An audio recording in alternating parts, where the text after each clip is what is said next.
ఆంధ్రప్రదేశ్ శాసనసభ ఉపసభాపతి కనుమూరి రఘురామకృష్ణరాజు తన కార్యాలయం నందు ఏర్పాటు చేసిన మీడియా సమావేశంలో మాట్లాడుతూ ఆకివీడు దళితపేటలో రామాలయ పునర్నిర్మాణానికి నిధుల సేకరణ ₹1 అతి తక్కువ సమయంలో సమకూర్చడం శుభ పరిణామం అని, భవిష్యత్తులో రామాలయ మెయింటెనెన్స్ కు కావాల్సిన నిధులు కూడా తన స్నేహితుల ద్వారా సమకూరుస్తానని ఈ సందర్భంగా అన్నారు. త్వరలోనే నిర్మాణ పనులు ప్రారంభించి అతి తక్కువ సమయంలో 7 నెలల కాలంలోనే నిపుణుల చేత ఒక చక్కటి రామాలయం నిర్మిస్తామని సందర్భంగా తెలిపారు.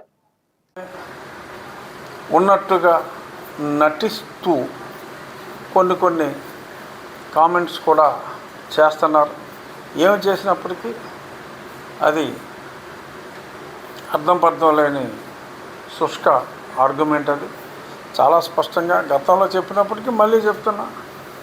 ఒక 40-50 సంవత్సరాలుగా కరెంటు బిల్లు రామాలయం పేరు మీద ఉంది. ఈ ఫసిలీలన్నీ కూడా రామాలయం అనే ఉంది. 32 డాక్యుమెంటు క్లియర్గానే ఉంది.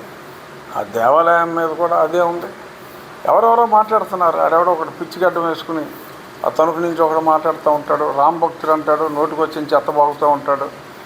ఇంకెవరో ఒక ఆయన చూసా, మరి ఆయన పేరు నేను క్యాచ్ చేయలేకపోయాను. ఆయన ఏదోదో చెప్తూ ఉంటాడు. రఘురామకృష్ణరాజు ఏదో చాలా అన్యాయంగా ఆయన దళితులకున్న హక్కుని కాలరాచే ఏంటిది ఎస్సీ ఎస్టీ అట్రాసిటీ కేసులు కాలరాచే ప్రయత్నం చేస్తున్నారు. రఘురామకృష్ణరాజు ఎవడండి కాలరాచే ప్రయత్నం చేయడానికి?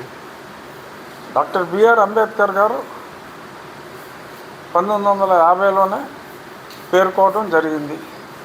దానికి 1950 ఆగస్టు 11వ తారీఖు రాష్ట్రపతి అనుమతి ఇచ్చింది. అది చట్టంగా ఉంది. ఆ చట్టాన్ని అర్థం చేసుకోలేక కొద్దిమంది అర్థం చేసుకోలేకపోయారు. రాజకీయ నాయకులు కొద్దిమంది దానికి వక్ర భాష్యం చెప్పారు. అలా నడిచింది.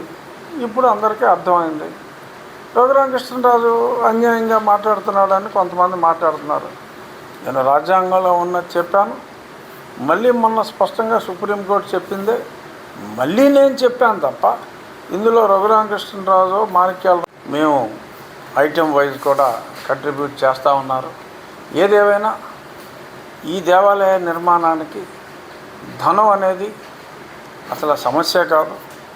నేను నా స్నేహితులు చాలు ఎంత ధనమైనా ఖర్చు పెట్టి ఆలయం నిర్మించడానికి. కానీ ప్రజలు ఉండాలి. ₹100, ₹200 చిన్న చిన్న కంట్రిబ్యూషన్స్ ప్రజల వద్ద నుంచి వచ్చి ఇది ప్రజల గుడి, ప్రజలు నిర్మించుకునే రామమందిరం ఇది. సో కాబట్టి ప్రజల కొరకు ప్రజలే నిర్మించుకున్న ఈ మందిరం, ఈ రామ మందిరం, ఈ రామాలయం వారి కంట్రిబ్యూషనే ఎక్కువ ఉండాలనే తలంపుతో ఈ రకంగా ఒక రెస్ట్రిక్షన్ పెట్టుకుని ఇంతకు మించి డొనేషన్ వద్దు అనే ఒక రెస్ట్రిక్షన్ పెట్టుకుని మేము ప్రజలకి వినతి ఇవ్వటం జరిగింది. ఊహించిన దానికంటే ఇంకా ఎక్కువగా రెస్పాన్స్ వచ్చింది. రేపు మాణిక్యాలరావు గారు ఆకివీడు కెనరా బ్యాంక్ వారికి అఫిడవిట్ ఇచ్చి ప్రస్తుతానికి మేము ఈ అకౌంట్ ఇక్కడితో డొనేషన్ల స్వీకరణ ఆపుతున్నామని చెప్పి రేపు చెప్పడం జరుగుతుంది. సో అది ప్రాసెస్ చేయాలి. సో రేపు ఖచ్చితంగా రేపు సాయంత్రం నుంచి ఫర్దర్ విరాళాలు స్వీకరించవలసిన అవసరం కూడా ఉండదు. ఏదైనా అవసరమైనా ఇండివిజువల్గా భక్తులు ముందుకు వస్తున్నారు కనుక రేపు ఖర్చు పెరిగినప్పటికీ కూడా మరలా విరాళాల అవసరం లేకుండా ఒకరిద్దరు నా స్నేహితులు ఆబ్లిక్ భక్తులు, ఎందుకంటే నా స్నేహితుడు అయినంత మాత్రాన భగవంతుని మీద భక్తి లేకపోతే నేను అడగలేను, వారు ఇవ్వలేరు. సో కాబట్టి భక్తుల సహకారంతో ఇక ఏదన్నా కొంచెం ఎక్స్ట్రా ఖర్చు అయినప్పటికీ కూడా భక్తుల సహకారంతో అది పూర్తి చేయడం జరుగుతుంది.